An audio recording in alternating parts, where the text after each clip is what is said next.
Madame, Messieurs, bonsoir. Chers amis congolais, nous vous disons également bonsoir. Nous, c'est Amba Oichi de Congo Indépendant et Cheikh Fita de l'Info en ligne des Congolais de Belgique dans le cadre de notre émission Congo-Kinshasa, vue de Bruxelles. Ça faisait un bout de temps que vous ne nous aviez plus vus ensemble.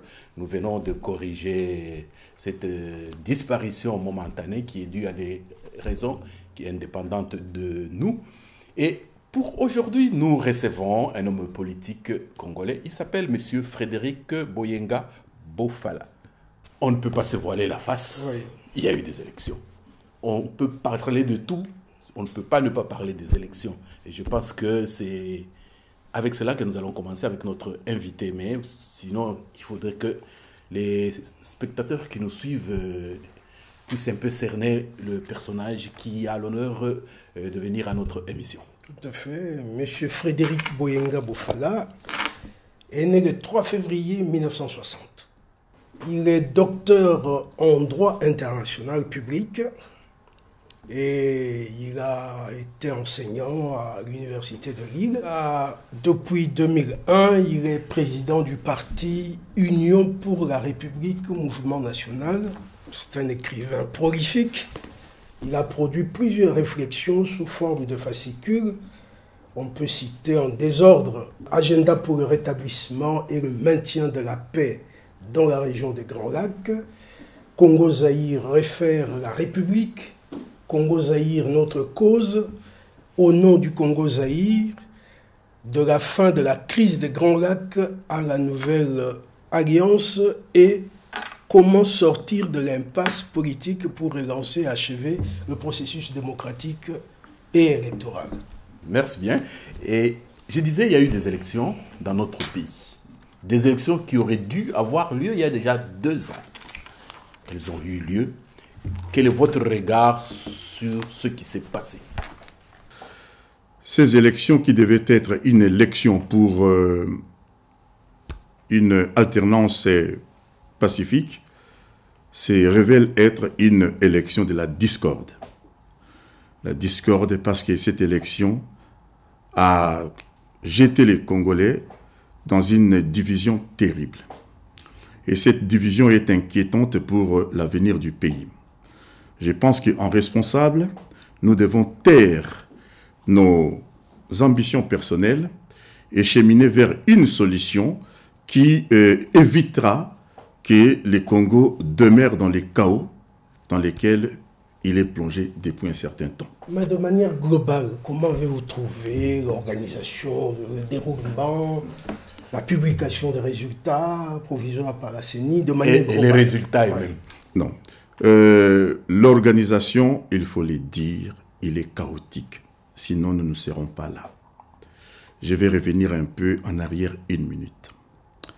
Vous savez, en 2016, en 2015, j'ai été sollicité par des amis qui sont au régime pour voir comment on pourrait sortir de l'impasse politique.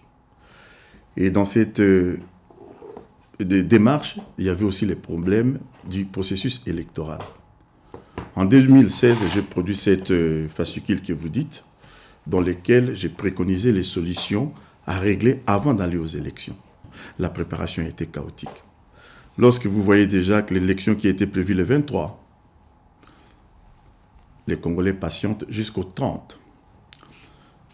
Et les pires dans l'histoire... Il y avait incendie il y a tout ça dont je passe. Qui contenait les machines. Il y a tous ces...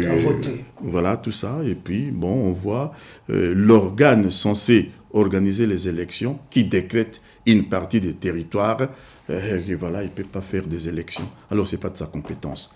Je vais parler de ce qui se passe à l'est de Bunia, Butembo et consorts. Ce n'est pas de la compétence de la CENI. Mais est-il que l'élection a donné une situation chaotique au Congo. Sinon, on ne saisirait pas aujourd'hui le conseil de sécurité. Sinon, il n'y aura pas tous ces recours et beaucoup de choses là-dedans. Mais qu'est-ce qu'il faut faire aujourd'hui? Monsieur, vous voyez bien que cette élection jette les Congolais dans la division. Ce que nous vivons aujourd'hui, ça me rappelle un peu l'histoire du Congo dans les années 60, où on voit les peuples congolais s'entre-déchirer entre eux. Mais restons dans l'actualité actuelle, si on peut dire. Oui. Aujourd'hui, Oui. la CENI a proclamé Félix Tshisekedi président élu. Ce sont des résultats provisoires, mais on sait que le provisoire deviendra définitif. Monsieur Fayoulou conteste. La CENCO conteste également.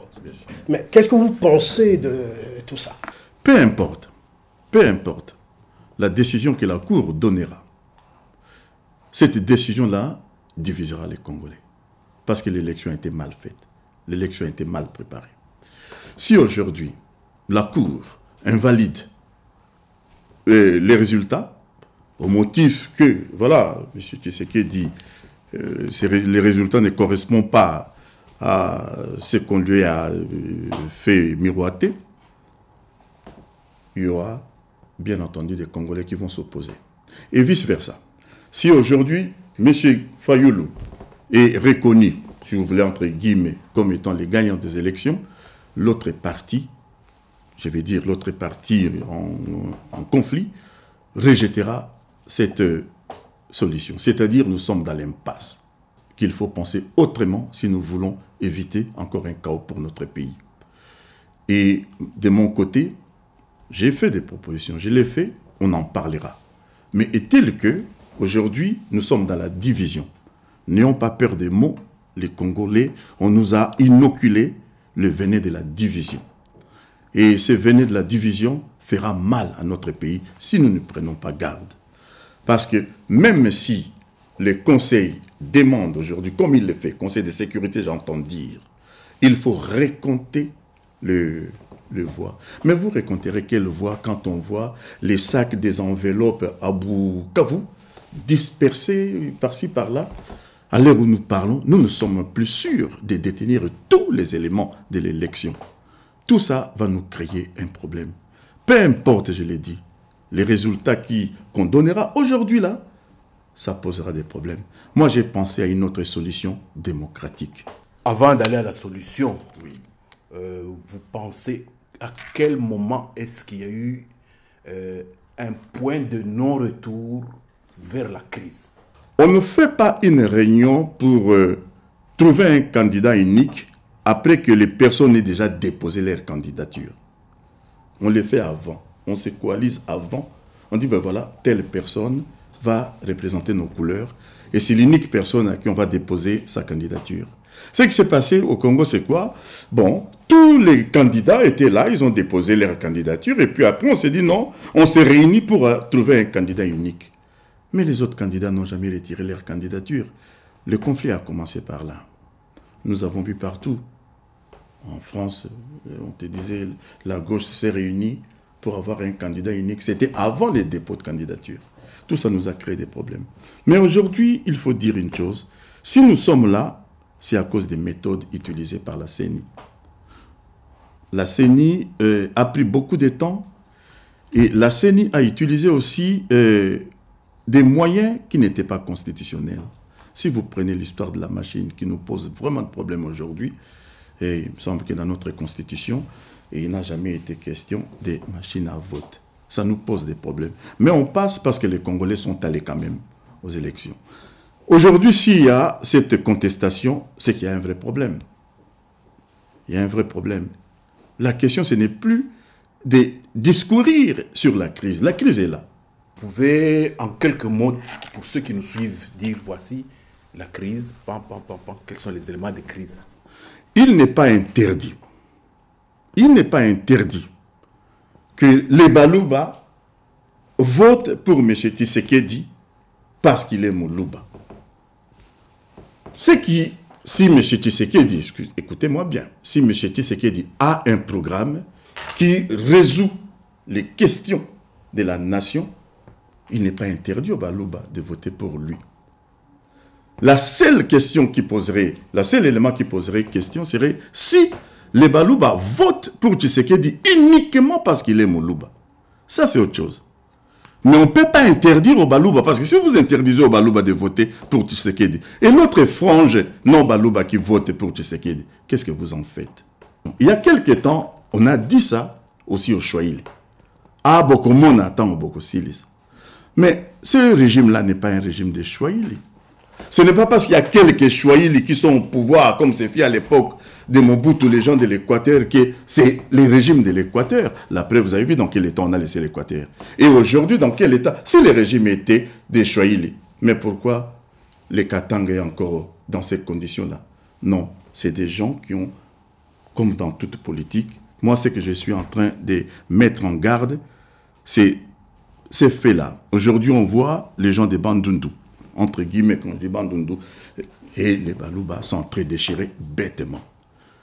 Les gens des Kouil peuvent aussi voter pour Fayoulou, sans pour autant être tribalistes ou ceci. Ça, ce sont des faux problèmes. Ça, j'ai dit, c'est ce venin de la division qu'on a inoculé au peuple congolais, que nous devons prendre garde. Oui, j'ai une sous-question par rapport à ça. Vous avez dit qu'on a inoculé. Oui. Le on là, c'est qui? Finalement, à qui est-ce que vous vous adressez? Pointez le doigt. Oui, déjà les régimes est pour beaucoup. Les régimes est pour beaucoup parce que ce qu'on est en train de faire là, c'est la division. Faut pas. Moi, je ne suis pas, vous savez, je ne jette pas l'opprobre sur les gens. Mais tel que les régimes n'ont pas facilité la réconciliation de Congolais. Ça, il faut le dire. Parce qu'aujourd'hui, quand je vois ce qui se passe là, le chef de l'État devait prendre la parole et faire taire tous ces genres de divisions. Mais j'ai l'impression qu'on continue toujours dans cette voie-là, la voie de la division, et c'est grave pour notre pays. C'est pour cela qu'on doit faire attention et trouver des solutions qui empêcheraient, qui éviteraient que les pays replongent, continuent à nager dans l'impasse.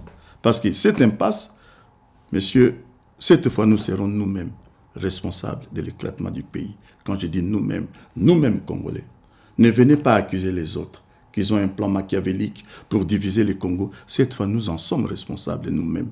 Si nous continuons comme ça, si on ne résout pas cette crise, croyez-moi, le Congo peut aussi basculer.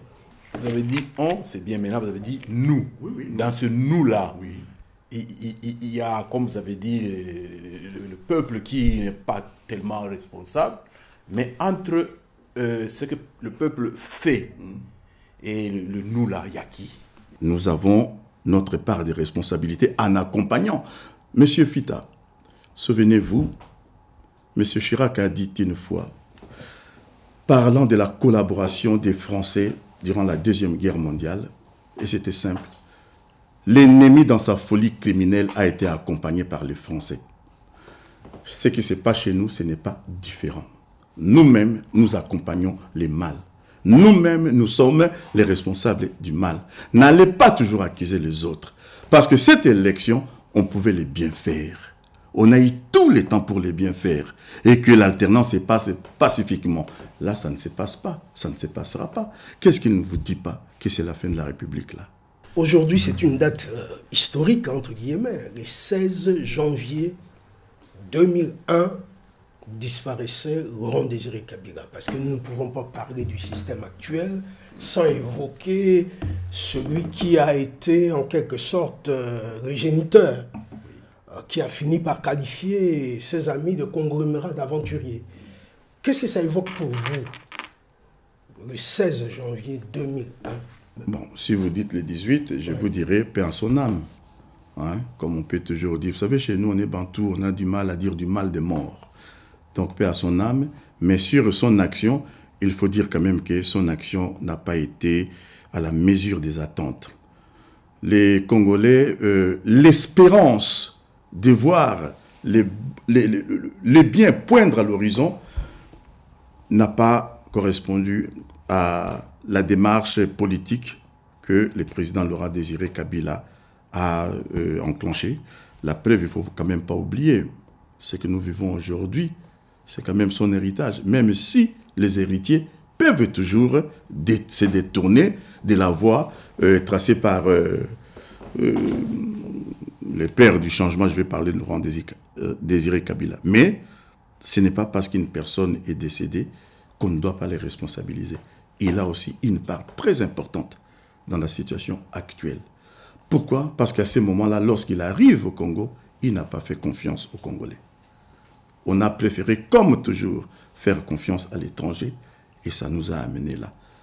Je ne vais pas aujourd'hui, bon, me lancer dans un bilan comme ça, un peu funèbre, mais est-il que son action n'a pas donné que les résultats que les Congolais attendaient. C'est-à-dire que les félicités paradisiaques promises par les changements opérés par Laurent Désiré Kabila sont restées illusoires. Et nous les vivons jusqu'aujourd'hui. N'oublions pas que ça fait 20 ans, aujourd'hui, ou même 21 ans, que la Deuxième République est finie. Dites-moi un peu, quelle espérance on a réalisé pour les Congolais. Depuis 2001 jusqu'à aujourd'hui, nous sommes en train de nous battre. À aucun moment nous avons connu la paix. L'Est est devenu un lieu de non-droit. On tue chaque jour, à tel point que la mort d'un Congolais ne met plus le monde. Vous savez, 100 Congolais peuvent mourir aujourd'hui. Ça passe à l'actualité comme ça, c'est devenu une habitude. Donc, c'est plus un problème. Donc, il a sa part de responsabilité dans la direction qu'il a mis quand il est arrivé au pouvoir. Que répondez-vous à ceux qui disent que nous, les Congolais, nous avons une grosse part de responsabilité à cause notamment, du fait notamment de notre vénalité. Parce que Kabila Joseph ne connaissait pas le Congo.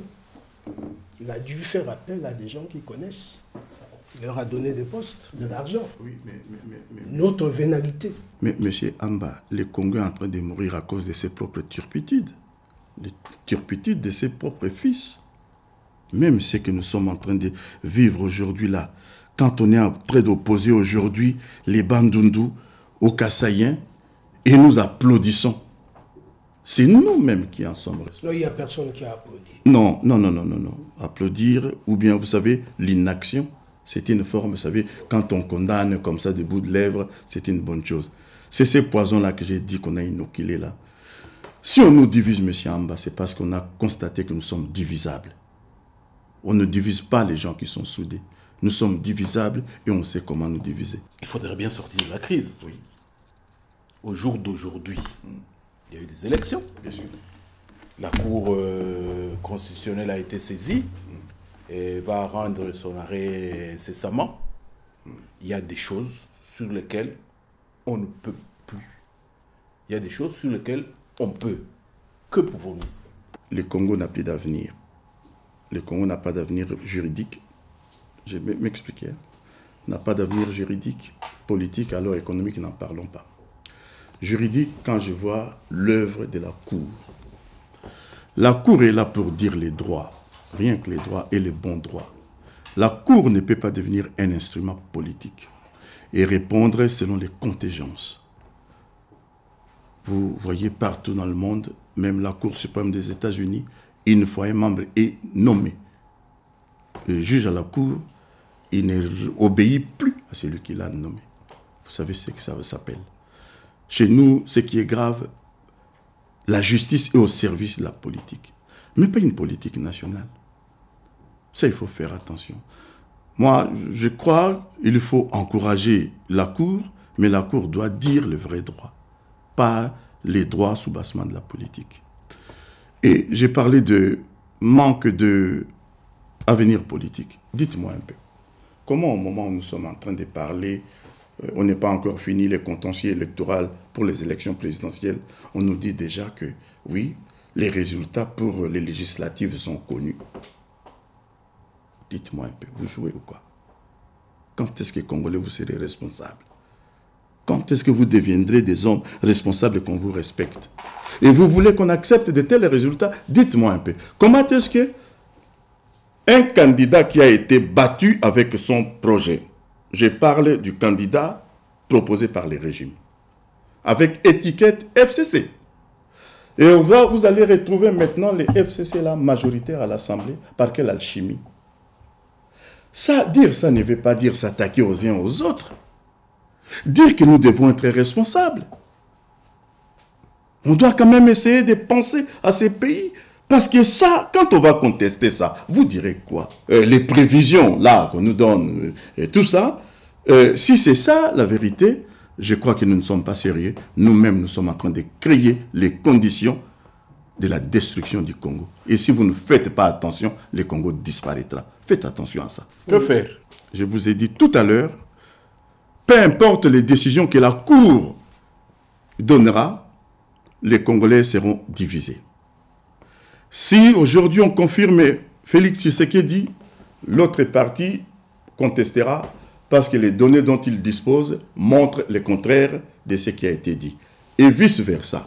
Personne n'acceptera ces décisions. Même aujourd'hui, lorsqu'on vous propose de recompter, mais vous allez recompter sur la base de quoi?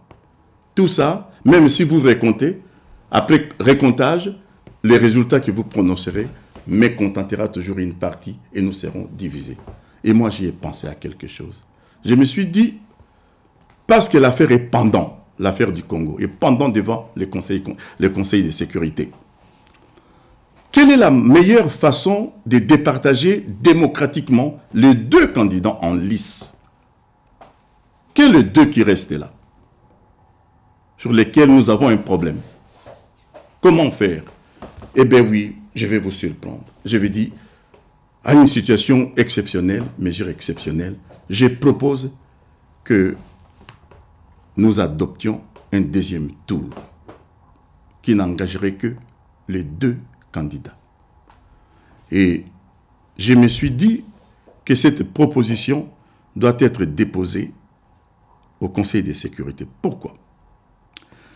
Parce que déjà aujourd'hui, vous voyez, l'affaire est devant les conseils. Le conseil a écouté le président de la CENI, il a écouté les Cinco, il a écouté tout ça. Donc l'affaire est devant le Conseil de sécurité.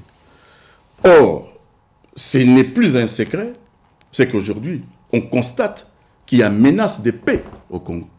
Il y a une menace flagrante de la paix. Et là, le Conseil le constate aussi. Et je ne vais pas faire du juridisme là. D'après quand même l'article 39 de la Charte, le Conseil constate une menace contre la paix.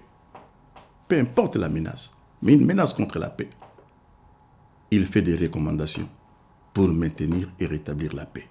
Or, aujourd'hui, pour rétablir et maintenir la paix, il faut une solution équitable et juste. La seule façon de le faire, je crois, qu'il faut que le Conseil propose une recommandation aux Congolais pour organiser un deuxième tour qui départagerait les deux candidats démocratiquement. Un deuxième tour uniquement pour les deux candidats. Parce qu'il n'y a plus d'autres. Or, si on n'avait pas modifié la Constitution de 2006, parce que n'oubliez pas, en 2006, nous avons vu au deuxième tour M. Bemba contre M. Kabila. Aujourd'hui, ça aurait été une très bonne chose. Et je pense qu'aujourd'hui, la seule recommandation que les conseils peuvent faire aux Congolais, une recommandation n'a pas une valeur obligatoire. C'est une invite.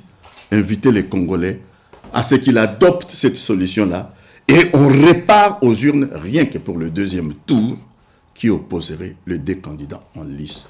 Il n'y a que de cette façon-là. Et pour cela, il faut que tout le monde dise « Nous accepterons les résultats qui sortiront des urnes pour ce deuxième tour, mais il y a des conditions. À la place de la CENI, il faut mettre une autre institution sui generis que j'ai appelée haute autorité électorale. Parce qu'aujourd'hui, la CENI a perdu toute sa légitimité. Quoi qu'il fasse, il sera soupçonné toujours.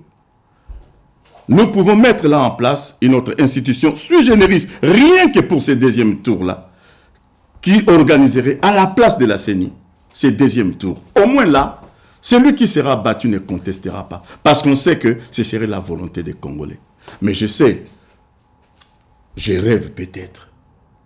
Mais il faut rêver. Quand je dis rêver, cela ne veut pas dire que ce n'est pas faisable. Il est faisable. Parce que lorsque le Conseil fait une recommandation, la dernière décision reviendra aux Congolais. C'est aux Congolais d'adopter les principes d'un deuxième tour ou de ne pas l'adopter.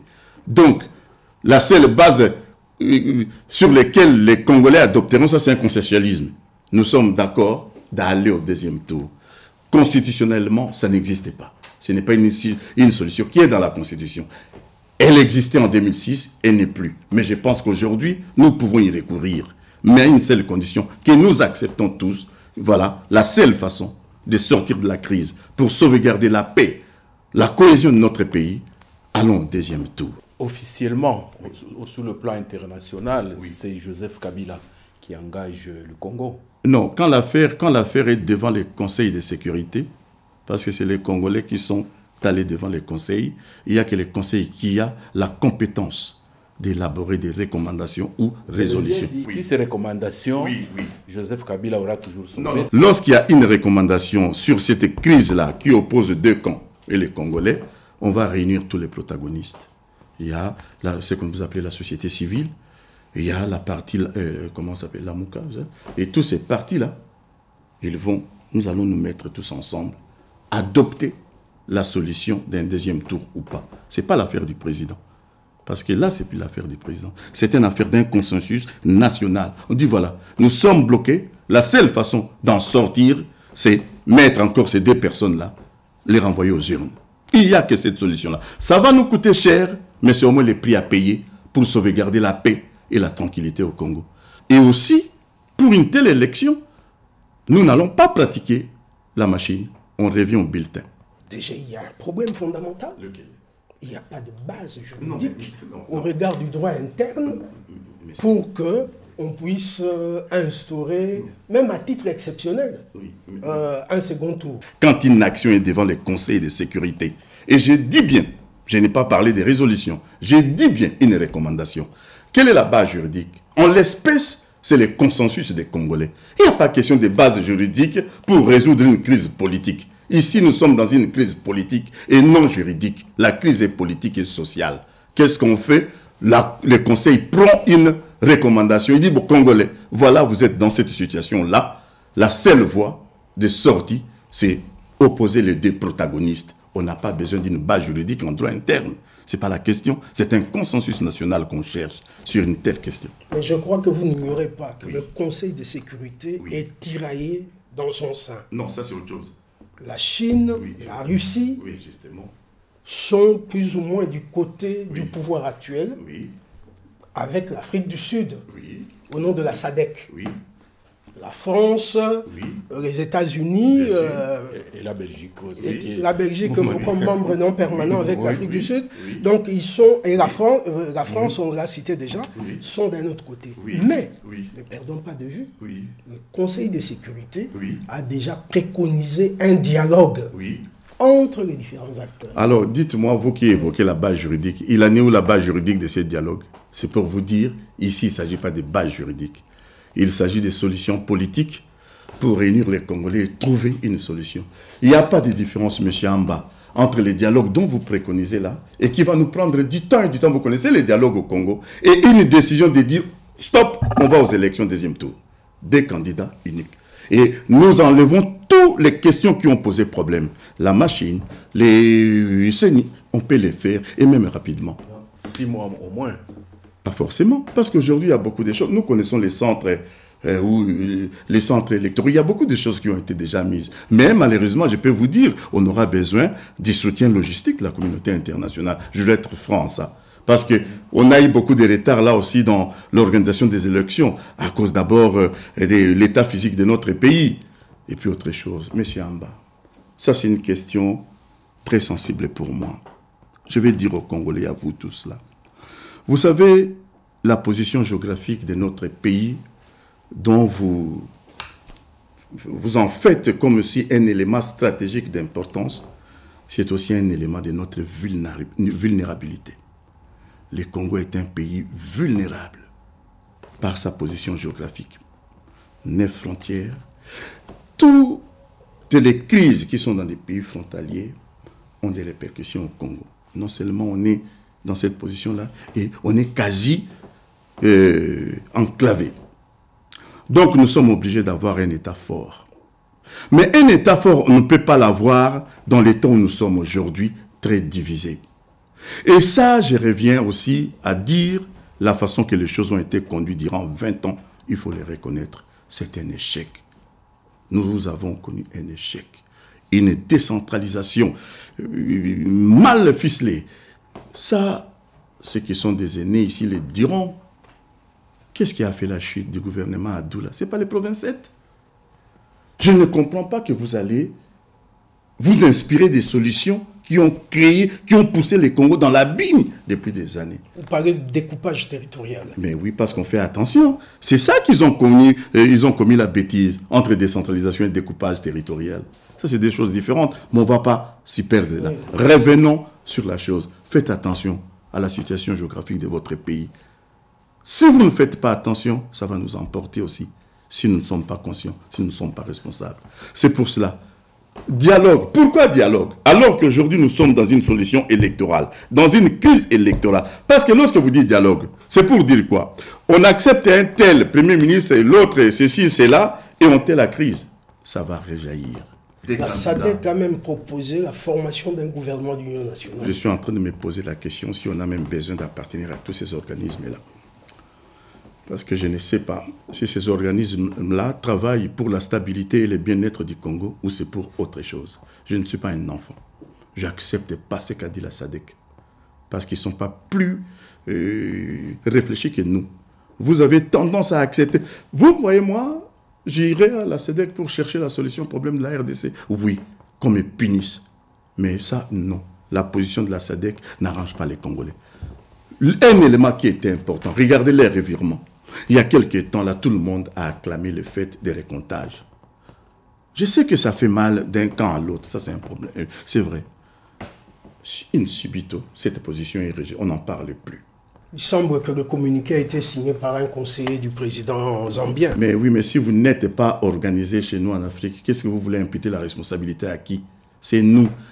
Quand est-ce qu'on va se regarder devant la glace, nous, et dire qu'on est responsable de nos forfaitures? Très bien, M. Bouinga. En fait, ce que j'aurais bien aimé, on aurait bien aimé parler de vous, mais comme c'est vers la fin de l'émission, adressez-vous maintenant à ceux que vous pensez qui peuvent avoir un brin de responsabilité pour que la crise, à défaut d'être terminée, mais que la tension diminue. Mon peuple congolais, tout ce que je vais leur dire, de faire attention. Nous appartenons tous à une nation que nous avons héritée des durs combats. Nous avons perdu beaucoup de nos papas. Les Lumumba sont partis, les Kassavou, tous ces gens-là, ils sont battus pour que nous ayons ces Congos. Et même la Deuxième République qu'on vilipende là, nous a légué un peu cette unité nationale. Je ne peux m'arrêter qu'à ça. Mais aujourd'hui, je vois que cette unité nationale fissure. On commence à aller vers eux, voilà, j'appartiens à telle ethnie, l'autre. Non, les Congolais doivent se responsabiliser. Nous avons un problème, comme partout dans une maison, dans une famille, quand il y a un problème, on ne déborde pas. On va résoudre cette crise-là, sans que la crise emporte la famille. Vous êtes Congolais, nous sommes Congolais, nous allons résoudre cette crise-là par l'intelligence que Dieu nous a donnée. Ça, c'est au peuple congolais. Ne vous laissez pas aller dans la division. Mais quant aux hommes politiques, les responsables de la crise, et je m'adresse aussi, surtout, au président de la République. On peut sortir honorablement dans l'histoire. Je lui dis ceci. Si le président Mobutu avait écouté les signes du temps, il serait parti avec tous les honneurs. Aujourd'hui, ce qu'il lui a fait, nous avons cru un moment que c'était un bon jet démocratique. C'est-à-dire, je ne me présente pas. Mais si on ne se présente pas, pour essayer d'empêcher que les choses évoluent et qu'on demeure toujours là, ce n'est pas une bonne chose. Il est aujourd'hui le garant. Jusque-là, il faut qu'il accepte toutes les solutions envisageables pour faire taire cette crise-là. Et il n'est pas le seul. Et j'appelle à tous les corps constitués, députés, parlementaires, tous ces gens-là, pensez où vous faites avancer le Congo. Trouvons la solution équilibré, équitable, pour que les pays sortent de cette impasse qui dure depuis un certain temps. N'hésitez pas, écoutez-nous les uns les autres. Ne rejetez toujours pas une proposition, une solution. Quand on donne une solution, on fait une proposition, on ne dit pas que c'est la meilleure. On attend ce qu'on en débatte et qu'on trouve une solution pour que nous soyons tous dans cette famille congolaise.